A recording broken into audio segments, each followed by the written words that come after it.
Good morning students. हम आपका third chapter पढ़ रहे थे synthetic fibres and plastic.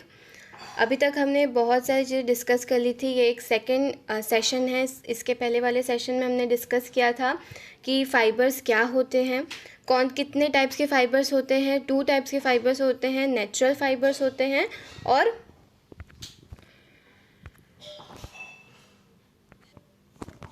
Synthetic fibres होते हैं। तो नेचुरल फ़ाइबर्स जो होते हैं वो हमें नेचर से मिलते हैं, जैसे कॉटन हो गया, जूट हो गया और वुल हो गया।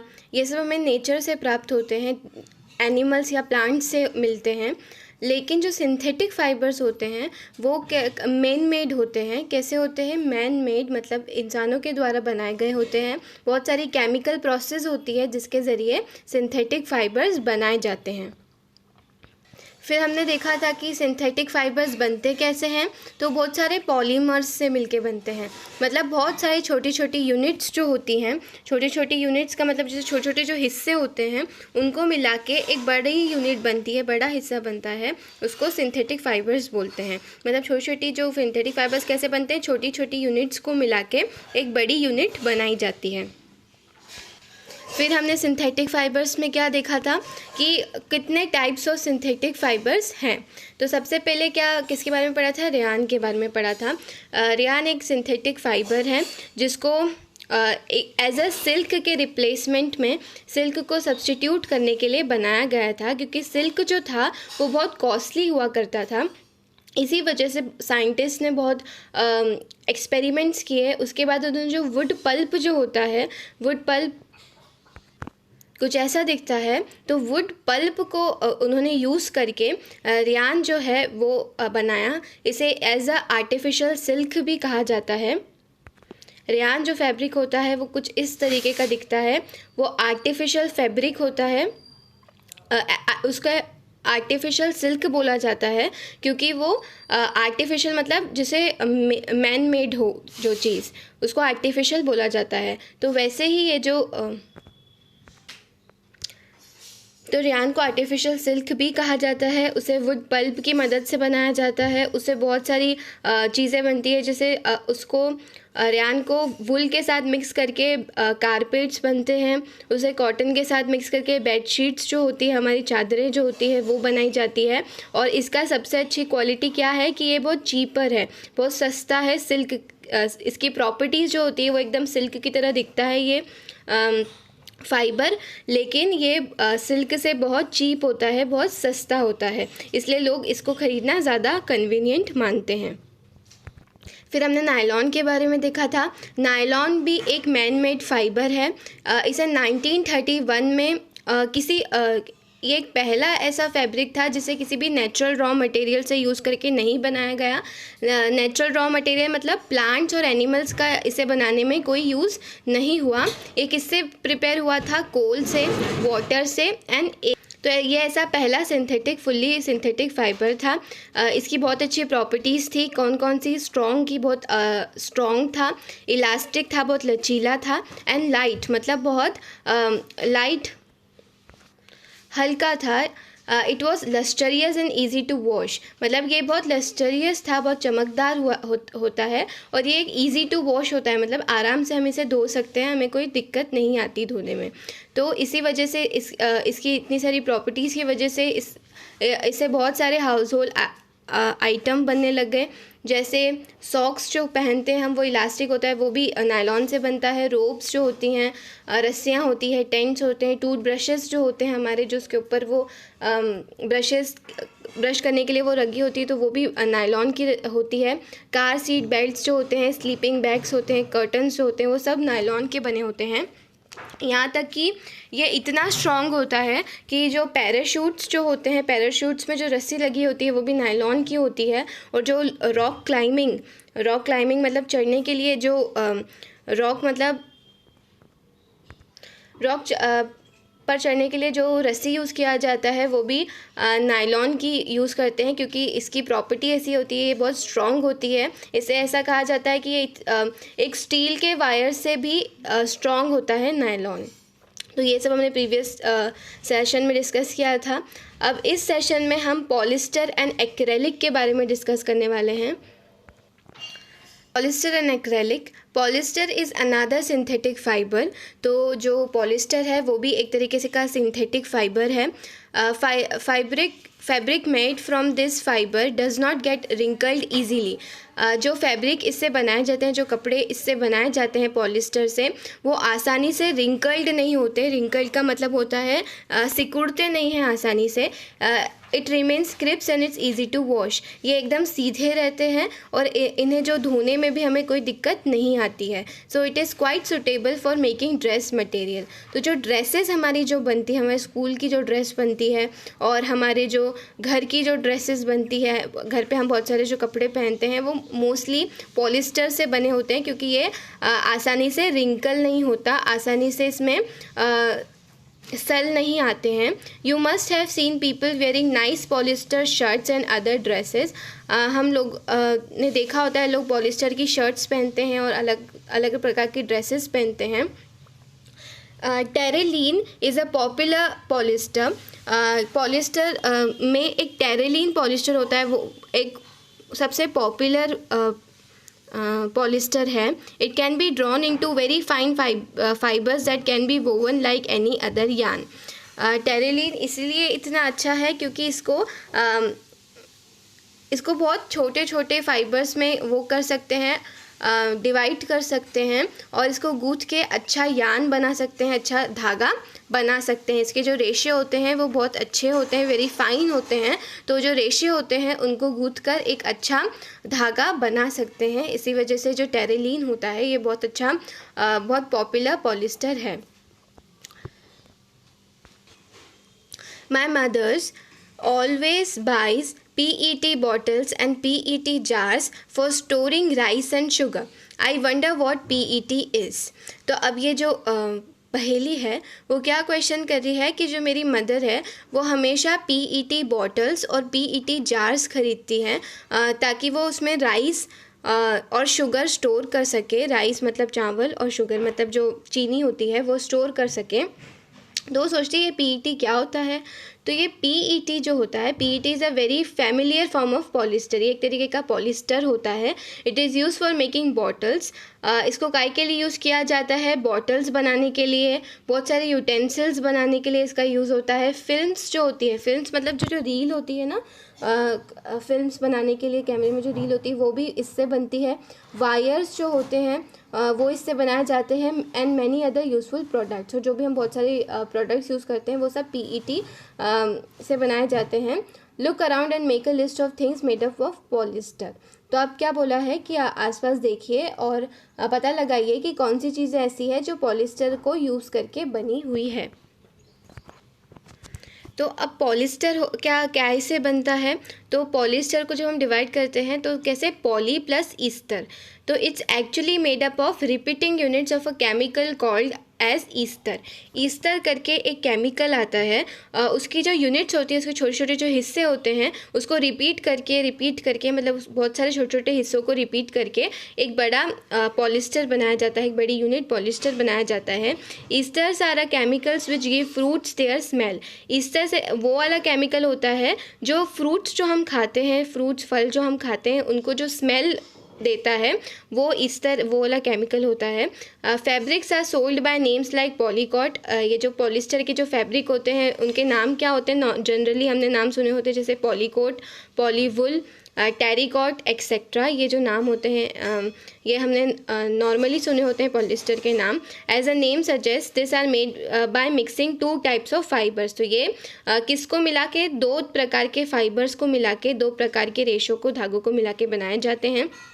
Polyester is a mixture of polyester and cotton. जो पॉलीकॉट होता है, नाम में भी हमें दिख रहा है पॉली और कॉट, मतलब पॉलीकॉट किससे बना के मिलता है? Polyester plus cotton. पॉलिस्टर जो फैब्रिक होता है उसमें कॉटन को मिक्स करके पॉलीकॉट बनाया जाता है। पॉलीवुल जो होता है, पॉलीवुल कैसे बनता है? Is a mixture of polyester and वुल।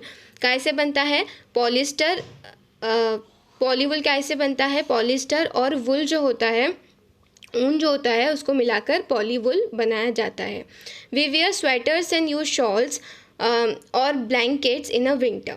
तो अब क्या बोला गया है कि हम स्वेटर्स और शॉल्स जो विंटर्स में जब ठंड सर्दी का मौसम होता है तब हम क्या उसको ठंड से बचने के लिए क्या पहनते हैं, स्वेटर्स पहनते हैं, शॉल्स ब्लैंकेट्स ओढ़ते हैं, रजाइयाँ ओढ़ते हैं। Many of this are actually not made from natural wool. तो ये जो बहुत सारे जो चीज़ें हम ठंड से बचने के लिए यूज़ करते हैं तो ये सारी वुल से नहीं बनी होती। सारी जो चीज़ें हैं वो असली जो ऊन होता है उससे नहीं बनी होती है। Though they appear to resemble wool, मतलब दिखती तो वो एकदम वुल की तरह है, एकदम वुल को रिजेंबल करती है, एकदम ऊन के जैसी दिखती है। This are prepared from another type of synthetic fibre call acrylic. लेकिन इसे कैसे प्रिपेयर किया जाता है, एक अनदर टाइप का सिंथेटिक फाइबर होता है, एक अलग तरीके का सिंथेटिक फाइबर होता है जिसका नाम एक्रेलिक है, तो उसको यूज़ करके इसे बनाया जाता है, जो एकदम वुल की तरह दिखता है लेकिन वो वुल होता नहीं है। The wool obtain from natural sources is quite expensive whereas clothes made from acrylic are relatively cheap. तो सबसे पहली बात क्या आती है कि हम वुल को सारी चीज़ वुल की इसलिए नहीं होती हमारे घर पे क्योंकि जो वुल होता है वो क्वाइट एक्सपेंसिव होता है, थोड़ा महंगा होता है। जो नेचुरल वुल जो कि हमें शिप्स से जो मिलता है वो वुल थोड़ा महंगा होता है, लेकिन जो एक्रेलिक से जो वुल बना होता है, जो एक्रेलिक से जो बने होते हैं आइटम्स, वो क्या होते हैं, रिलेटिवली चीप होते हैं, थोड़े सस्ते होते हैं। They are available in a variety of colours. Synthetic fibers are more durable and affordable which makes them more popular than natural fibers. इसी वजह से they are available in a variety of colors. ये जो होते हैं बहुत अलग अलग कलर में अवेलेबल्स होते हैं। ये जो एक्रेलिक के जो आइटम्स हम यूज़ करते हैं जो कि वुल की तरह दिखते हैं लेकिन होते नहीं हैं, तो वो बहुत अलग अलग कलर्स में अवेलेबल होते हैं, बहुत ज़्यादा ड्यूरेबल होते हैं।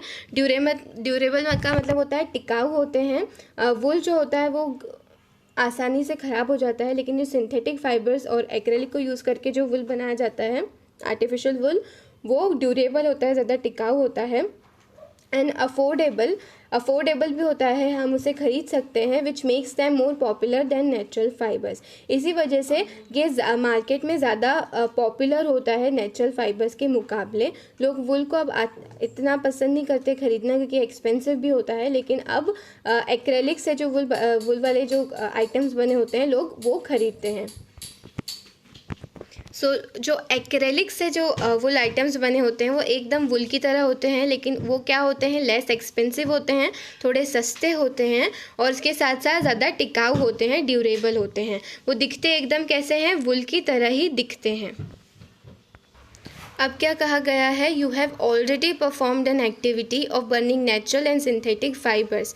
मतलब क्लास 7 में 3.6 जो आपकी एक्टिविटी थी उसमें आपने पहले ही एक एक्टिविटी कर चुके हैं आप, जिसमें आपने क्या करा था, नेचुरल फाइबर्स जो होते हैं जो हमें नेचर से मिलते हैं, कौन से, वुल, कॉटन, जूट, ये सब फाइबर, और सिंथेटिक फाइबर्स जो होते हैं जैसे नायलॉन, रेयान, पॉलिस्टर, टेरिकॉट, इन सब को आपने इकट्ठा करा और इन सबको जला कर देखा। ये वाली एक्टिविटी आपने पहले ही 7th क्लास में कर चुके हैं। अब क्या बोल रहे हैं, व्हाट डिड यू ऑब्जर्व, आपने क्या उसमें ऑब्जर्व किया था। When you burn synthetic fibres you find that their behaviour is different from that of a natural fibres.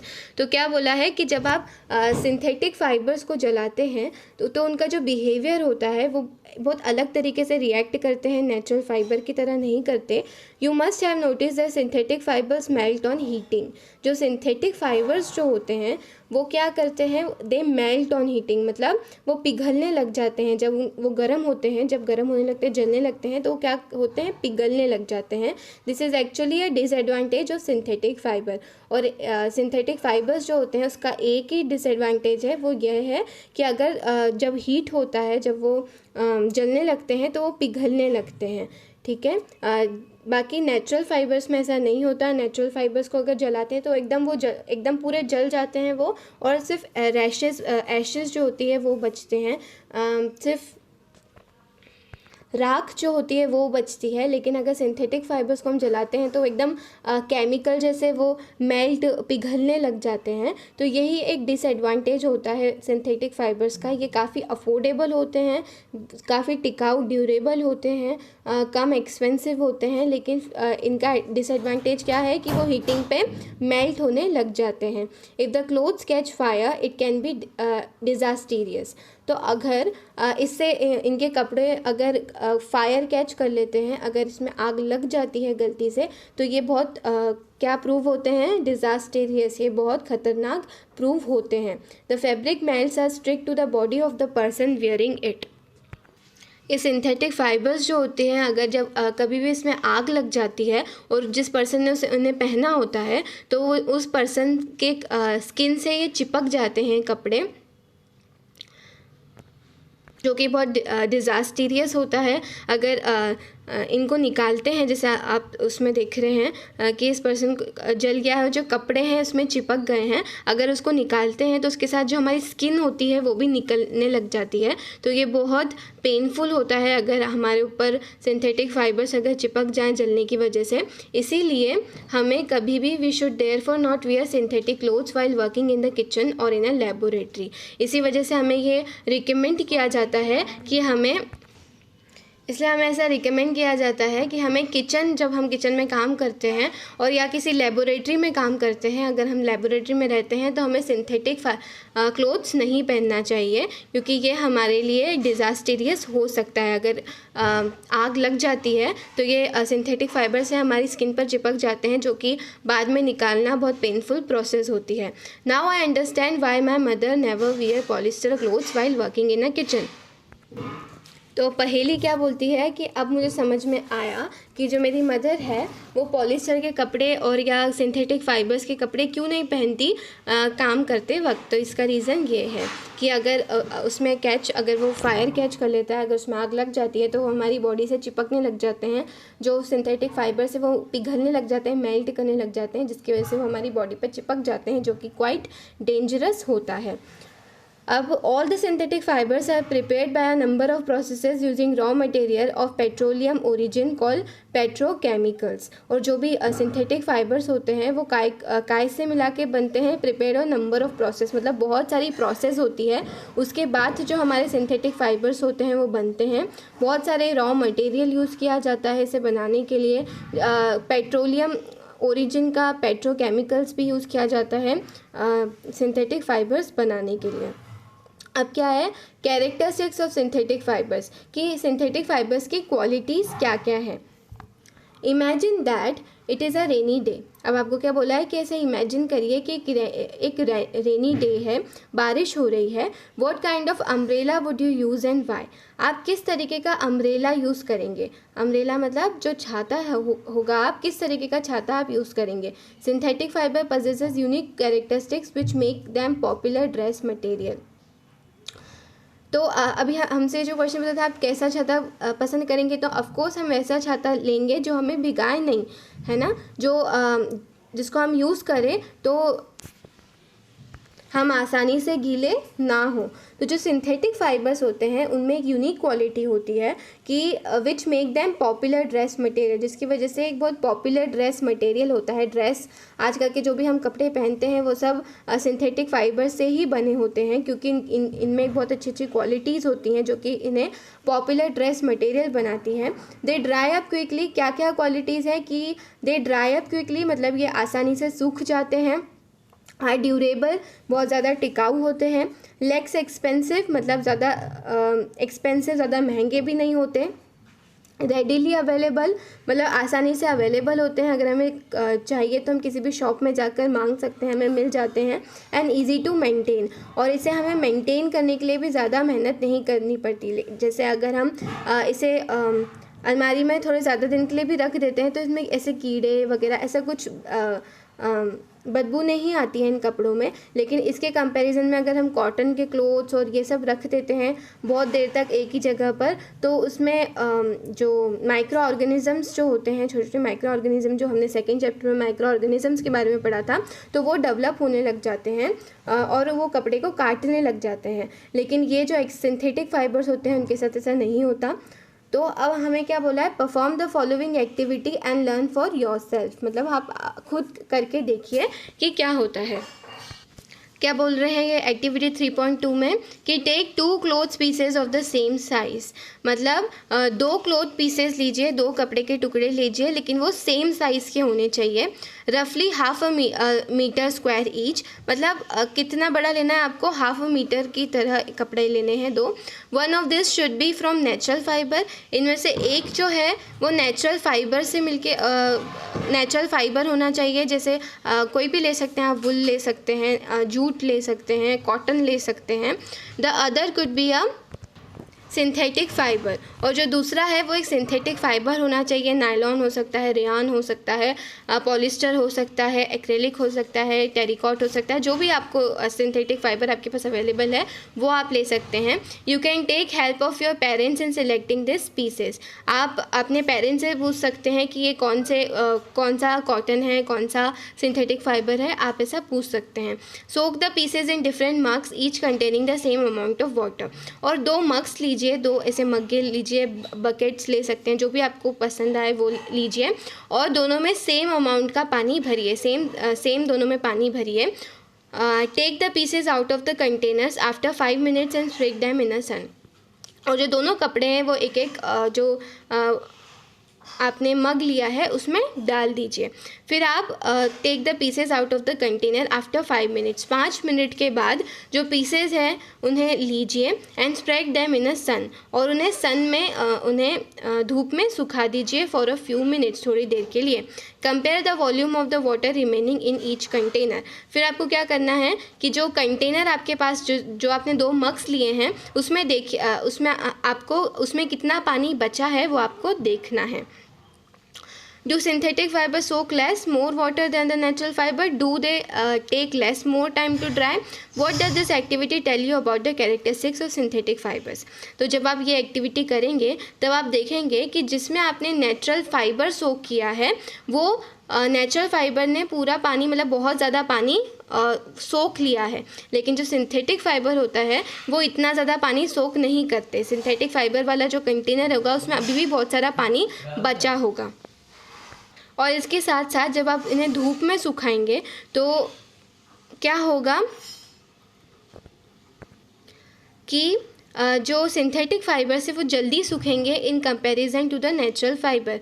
अगर आपने नेचुरल फाइबर लिया है, लेट्स से आपने कॉटन लिया है और इधर आपने कोई भी सिंथेटिक फाइबर ले लिया है, जो साड़ी जो मटेरियल होता है वो ले लिया है, कुछ जो भी आपके पास सिंथेटिक फाइबर अवेलेबल है वो ले लिया है, आप ये देखेंगे कि जब आप सन में उन्हें सुखाएंगे तो सिंथेटिक फाइबर्स जल्दी सूखेगा in comparison to the natural fibre. तो इस एक्टिविटी से आपको क्या बोला, इस एक्टिविटी से आपको क्या पता चलता है, तो ये सब चीज़ें हमें पता चलती है। Find out from your parents about the durability, cost and maintenance of this fabrics. अब आपके पेरेंट्स हैं, आपको क्या फाइंड आउट करना है, क्या पता लगाना है कि जो ये फैब्रिक्स हैं इनकी ड्यूरेबिलिटी, इनकी टिकाऊ क्षमता क्या होती है, कॉस्ट कितनी होती है, ज़्यादा महंगे तो नहीं होते, इनकी मेंटेनेंस ऑफ दिस फैब्रिक्स क्या होते हैं in compare to the natural fibres, ये आपको आपके पेरेंट्स से पता लगाना है। आप देखेंगे कि जो सिंथेटिक फाइबर्स होते हैं वो ज़्यादा कॉस्ट फ्रेंडली होते हैं, ज़्यादा महंगे नहीं होते, ज़्यादा टिकाऊ होते हैं, और इनको मेंटेन करना भी बहुत इजी होता है क्योंकि इसमें आसानी से कोई माइक्रो ऑर्गेनिजम्स हमला नहीं करते। लेकिन कंपेयर टू नेचुरल फाइबर्स जो होते हैं, जो हमें नेचर से मिलते हैं, प्लांट या एनिमल से मिलते हैं, वो क्या होते हैं, महंगे होते हैं, साथ साथ में वो ज़्यादा ड्यूरेबल भी नहीं होते हैं, जल्दी ख़राब हो जाते हैं, और उन्हें मेंटेन करना भी बहुत डिफ़िकल्ट होता है, उन्हें बार बार धोना पड़ता है, हम एक ही जगह उन्हें बार बार नहीं रख सकते हैं, उन्हें धूप दिखानी पड़ती है टाइम टू टाइम ताकि उसमें माइक्रो ऑर्गेनिजम्स पनपने नहीं लग जाएं। तो ये ये सेशन में हम देखेंगे। अगले सेशन में हम प्लास्टिक के बारे में डिस्कस करेंगे, प्लास्टिक क्या होते हैं, अलग अलग टाइप्स के प्लास्टिक्स होते हैं, प्लास्टिक मटेरियल क्या होता है और इसके क्वालिटीज़ क्या होती है, ये सब हम अगले सेशन में डिस्कस करेंगे। तब तक के लिए thank you and have a nice day.